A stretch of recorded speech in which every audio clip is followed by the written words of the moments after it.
Bonjour à toutes et à tous, bienvenue sur la 9e manche de la Coupe de France PMU. C'est toujours Baptiste Plancarte qui est en tête du classement général. Il tentera aujourd'hui de marquer de nouveaux points sur la route tourangelle.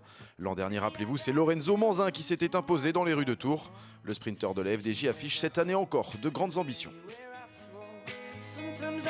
Aujourd'hui, je suis très motivé, on a une bonne équipe et on va essayer de faire aussi bien que l'année dernière. On a des hommes d'expérience avec Sébastien Chavanel, Michael Delage aussi qui a brillé aussi il y a 2 ans. Donc c'est sûr qu'on part pour essayer de faire le meilleur résultat possible. Ce matin, on était premier au classement général. Donc ça passe pour conforter l'avance, ça passe par forcément un bon résultat au niveau individuel, mais on va essayer de bien faire. C'est sûr que l'important c'est de gagner et après les points on marquera forcément avec le résultat. Autre sprinter que l'on surveillera de près aujourd'hui, c'est Clément Venturini, très en vue sur les manches de la Coupe de France PMU cette saison. Le coureur de l'équipe Cofidis avait pris la 2e place ici même l'année dernière.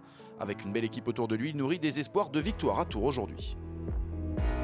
J'avais été battu par Lorenzo Manzin, c'est vrai que l'arrivée a été un peu houleuse et j'étais un peu déçu après l'arrivée. Donc c'est vrai que cette année, comme toutes les courses, j'ai à cœur de bien faire et on est motivé chez Cofidis. On verra plutôt sur la fin de course pour parler de statut de protégé.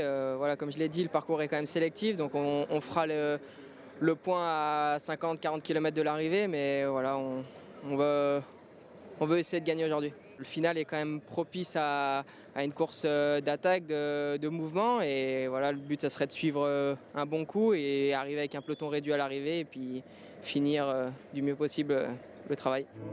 En cas d'arrivée au sprint, la formation AG2R La Mondiale pourra compter, elle, sur Samuel Dumoulin, mais aussi sur Alexis Goujard, qui a construit ses premiers succès sur les routes de la Coupe de France. Mais l'essentiel pour lui aujourd'hui sera surtout de se rassurer. Je reprends, j'essaie de retrouver les sensations parce que j'ai eu un beau début de saison avec l'Australie, Oman et jusqu'à Paris-Nice. Après j'ai eu un peu de complications, des petites maladies et voilà, donc là je suis en train de reprendre et essayer de retrouver les bonnes jambes. Ouais. On a une belle équipe, on a une bonne carte à jouer avec Sam, on a plusieurs options, donc on va essayer de bien courir et pas louper le départ surtout pour pas prendre la course à l'envers, quoi. C'est la meilleure carte qu'on ait parce que ça risque d'arriver au sprint, un bon groupe au sprint et c'est le coureur le plus rapide de l'équipe avec Maxime Daniel.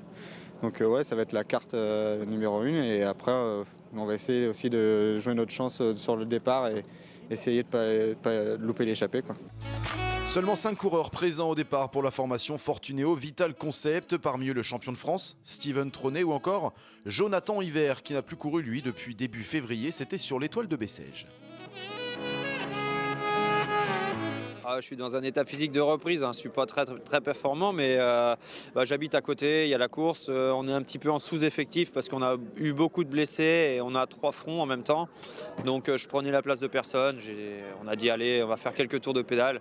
C'est bien toujours de revenir au contact avec les gars, mais sinon après je reprends un tour de Picardie plus sérieusement vraiment, quoi. On a 5, mais surtout ils sont plutôt 4 que 5, mais ils sont quand même bien, donc ils n'auront pas le poids de la course parce qu'ils vont dire nous on va pas pouvoir contrôler, donc ils vont peut-être jouer leur carte plutôt dans le final et c'est peut-être pas plus mal des fois. Et c'est vrai qu'il y a toujours des choses à défendre sur les manches de Coupe de France. Il faut continuer à s'investir manche après manche, parce que l'an dernier on a gagné, donc c'est un bel objectif aussi. Je pense qu'on va faire en sorte d'être là, ouais. Du côté de la formation Direct Énergie, Thomas Bouda est présent pour disputer la gagne en cas d'arrivée au sprint. Pour l'accompagner toute la journée, il pourra compter sur Guillaume Thévenot, Alexandre Pichot, Julien Maurice, mais aussi Brian Nolo. L'état d'esprit est beaucoup mieux, parce que ça fait du bien de retrouver les courses. Après, je suis motivé et j'ai envie de bien faire. Après, la forme, on va voir ce que ça donne. Je pense que ça risque d'être difficile la reprise, mais après, avec la motivation, de toute façon, il y aura toujours des choses à faire avec l'équipe. On on n'est pas au complet, mais on a une équipe pour pouvoir gagner la course, donc il y aura de quoi faire quand même. On va voir un petit peu au fur et à mesure de la course. Après, c'est vrai qu'on n'est que 6, moi je reprends, donc bon, c'est sûr qu'en cas de sprint, on a Thomas qui marche très fort et qui peut gagner la course, donc on va voir, on va sans doute articuler autour de lui, et puis en fonction des échappées, etc., on va viser en fonction de ça, quoi. Parmi les autres formations présentes, l'équipe cycliste de l'Armée de Terre avec dans ses rangs l'ancien champion de France amateur Yann Guyot. Il s'était imposé ici il y a 6 ans lors de la 9e édition de la Route Tourangelle. Il espère briller aujourd'hui sur des routes qu'il connaît bien. C'est le même final à peu près, hein. Donc c'est des routes que forcément j'affectionne. Et personnellement, ouais, j'aimerais bien briller dessus, mais on a quand même le classement de la Coupe de France qui est assez important au niveau de l'équipe. Donc on va d'abord jouer ça et puis après voir sur le final sur le classement individuel. En plus, on est une équipe complète par rapport à certaines équipes qui sont venues à 7 ou 6 ou 5 même. Donc avec les conditions météo qui ne sont pas les mêmes que d'habitude, on peut peut-être entrevoir un sprint à l'arrivée. Donc on a plusieurs cartes avec notamment Yanis ou Stéphane Pouliez. Donc faut voir comment la journée se déroule et voir si c'est une course de mouvement ou une course d'attente.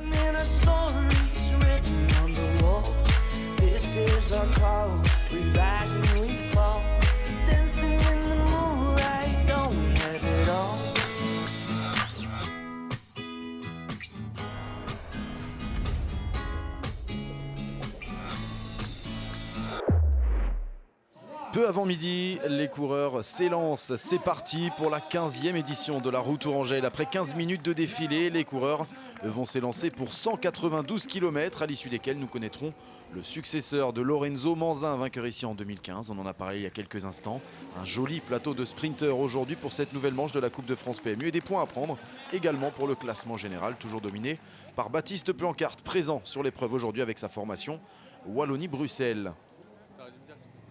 Les coureurs mettent pied à terre et le départ réel va être arrêté depuis la commune d'Avoine. Côté météo, les températures sont bonnes et si quelques éclaircies faisaient leur apparition sur la ligne il y a quelques minutes, ce sont désormais quelques gouttes de pluie qui viennent s'abattre sur le peloton. Nous sommes dans les tout premiers kilomètres et tout de suite, 2 hommes vont tenter leur chance. Il s'agit d'Alium Leblon du team Differ d'Angeloche et de Tim Wittgen pour la formation Léopard Pro Cycling. Premier effort fait par les 2 hommes et qui ne donnera rien, ils sont tout de suite repris. Ils sont 139 coureurs au départ présents, aucun non partant. L'allure est très rapide depuis le départ et toutes les tentatives de sortie sont vaines. Dans le premier Grand Prix de la montagne de la journée à Huim, toujours pas d'échappée à signaler. C'est très nerveux depuis le départ. Et après 18 km de course, les coureurs repassent dans Avoine et franchissent la ligne de départ. Toujours personne aux avant-postes. On se souvient que le même scénario avait eu lieu du côté du Tour du Finistère il y a quelques semaines, où les tentatives d'échapper avaient été nombreuses avant que la bonne ne se forme. Après ce passage à Avoine, Loïc Chetou profite d'une longue ligne droite pour accélérer en tête de peloton. L'effet est immédiat.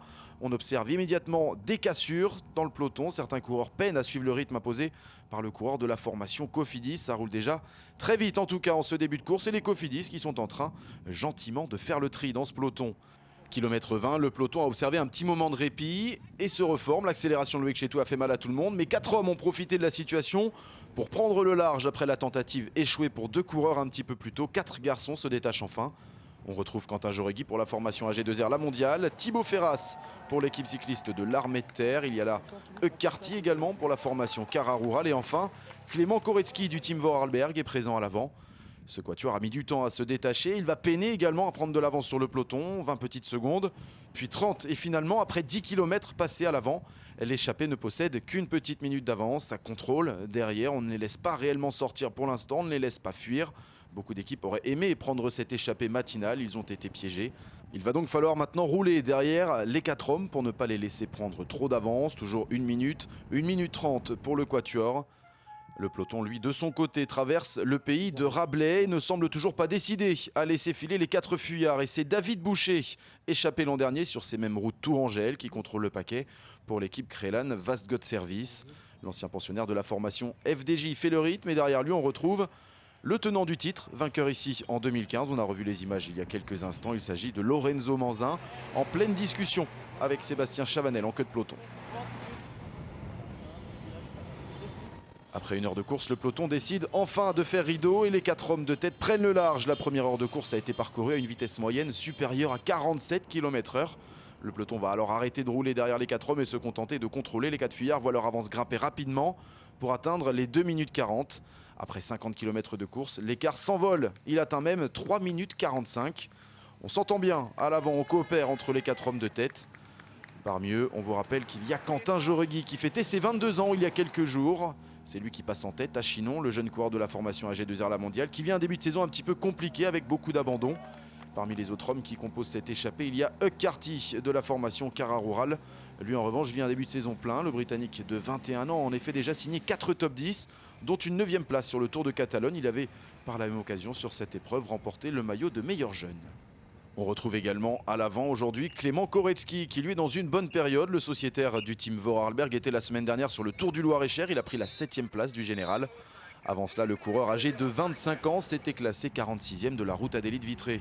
Toute la formation FDJ, celle du vainqueur sortant, emmène désormais le peloton. On retrouve pour travailler Marc Fournier, Johan Offredo, Michael Delage, Arnaud Courteil et Marc Sarrault. L'équipe cycliste de l'Armée de Terre est là également avec Julien Duval. Et enfin, Brian Nolo est présent, le pensionnaire de l'équipe Direct Énergie. L'écart entre les échappés et le peloton diminue à très grande vitesse et la jonction est imminente. Désormais, moins de 30 secondes séparent l'échappée du peloton. C'est déjà terminé pour Hug Carty de la formation Cara Rural. Quentin Jauregui de son côté insiste pour ne pas être pris. Et dans le même temps, derrière lui, Thibaut Ferras fait son effort. Clément Korecki n'abdique pas non plus. L'échappée qui n'a pas envie d'être revue par le peloton immédiatement. Ça sort derrière, on aperçoit des contres. Et Quentin Jauregui se retrouve seul en tête. Il semble avoir de très bonnes jambes aujourd'hui, le coureur de la formation AG2R La Mondiale. C'est lui qui a permis à cette échappée de rester aux avant-postes. Alors certes, Hug Carty a été repris, mais Thibaut Ferras continue de s'accrocher en compagnie de Clément Korecki juste derrière. Même s'ils n'ont pas résisté à l'effort de Quentin Jauregui dans un premier temps, ils vont réussir à rentrer avec un autre homme en leur compagnie. Il s'agit de Gary Coytes Bravo de la formation Euskadi Basque Country Murias. Bel effort de celui qui avait terminé 8e du Tour de Castille et Léon il y a quelques jours, remporté par Alejandro Valverde. 4 hommes donc à l'avant avec toujours Thibaut Ferras, Quentin Jauregui et Clément Korecki, mais plus Hug Carty. À la place, c'est Gary Coytes Bravo pour cette formation Euskadi qui est parvenue à se glisser à la tête de la course. Et s'ils ont dû faire un effort important pour sortir à nouveau, les 4 hommes s'entendent bien et vont rapidement reprendre le large. Le peloton est désorganisé suite à cette jonction et ses contres. Résultat, l'écart se creuse. Et c'est maintenant 1 minute qui sépare la tête de course du peloton. Attention à ne pas laisser filer ce quatuor car il semble être en très grande forme sur les routes tourangelles aujourd'hui.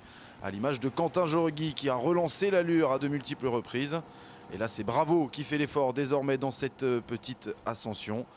Bravo, le dernier à avoir intégré cette échappée. Il est donc le plus frais. Il n'a pas fait tous les efforts qu'ont pu faire Jauregui, Korecki ou encore Thibaut Ferras. Et dans une nouvelle difficulté, ça accélère en tête de peloton cette fois avec Alexis Goujard d'abord qui est en train de faire le rythme et de faire très mal surtout. On connaît ses talents de rouleur, le double vainqueur de la classique Loire-Atlantique. Lui qui s'était également imposé sur une étape de la dernière Vuelta au terme d'un grand numéro. Jérôme Cousin, il va également de son accélération dans un deuxième temps, mais la chasse est complètement désorganisée sur cette route tourangelle.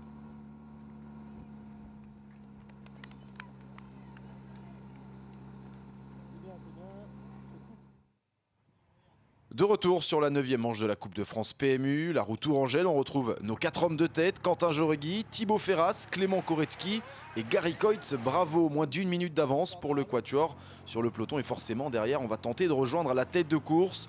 Plusieurs contre-attaquants sont sortis, on aperçoit là Antonio Molina pour la formation Cara Rural qui essaye.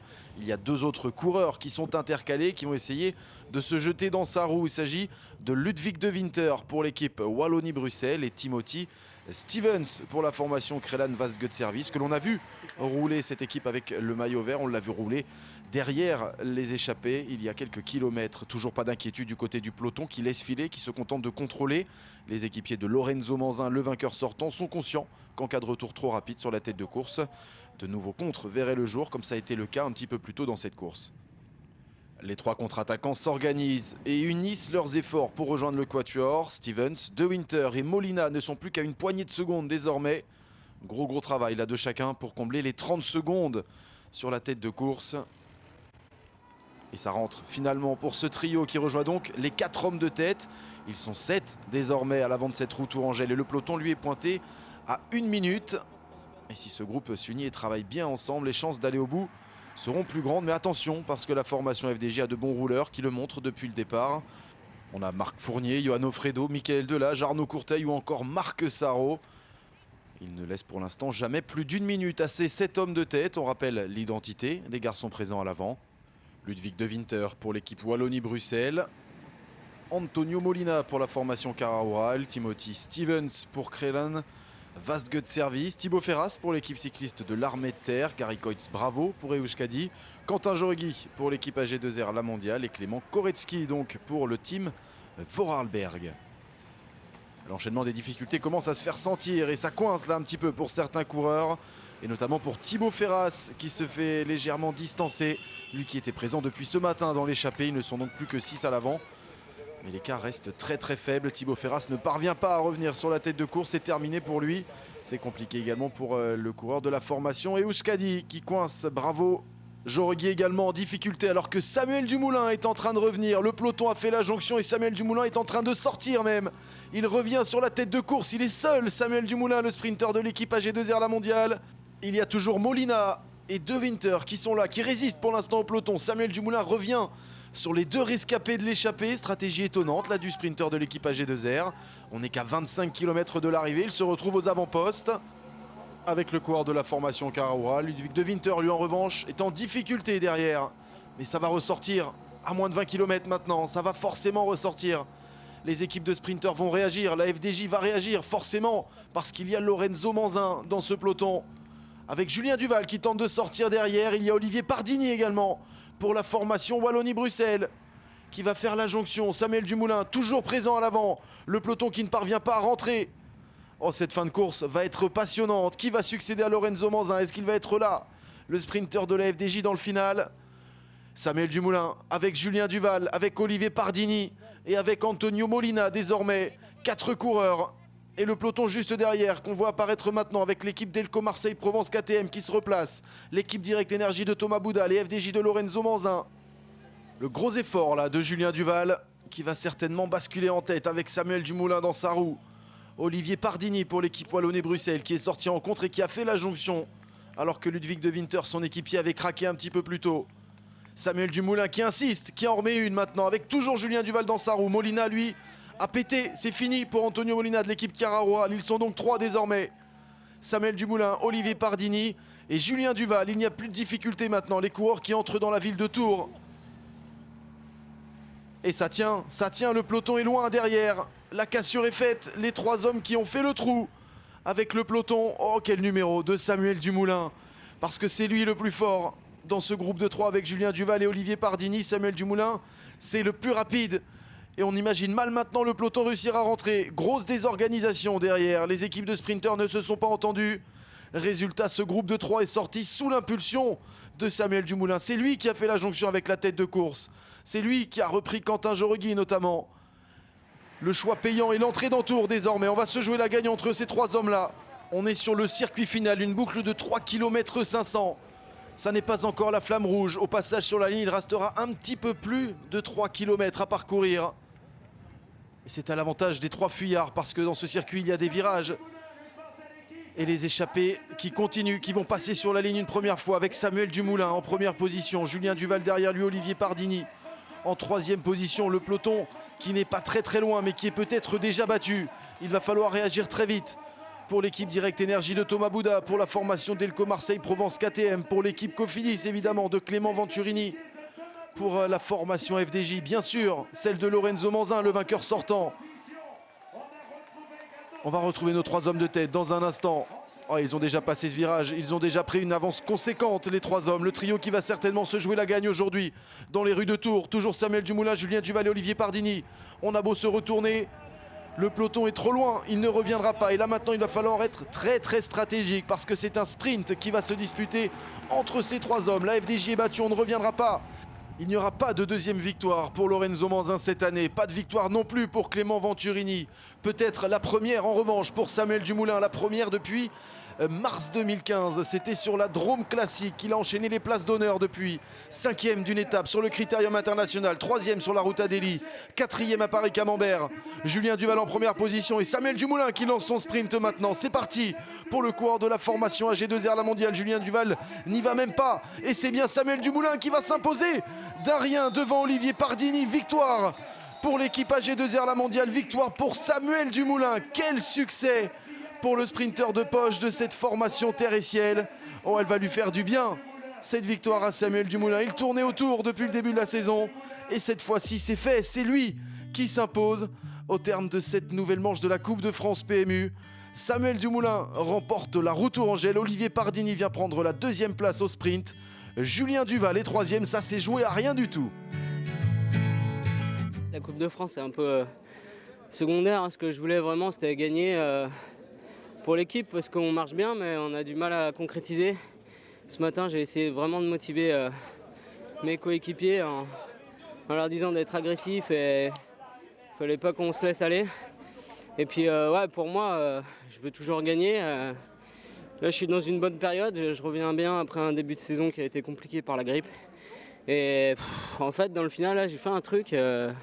C'était un petit peu imprévu.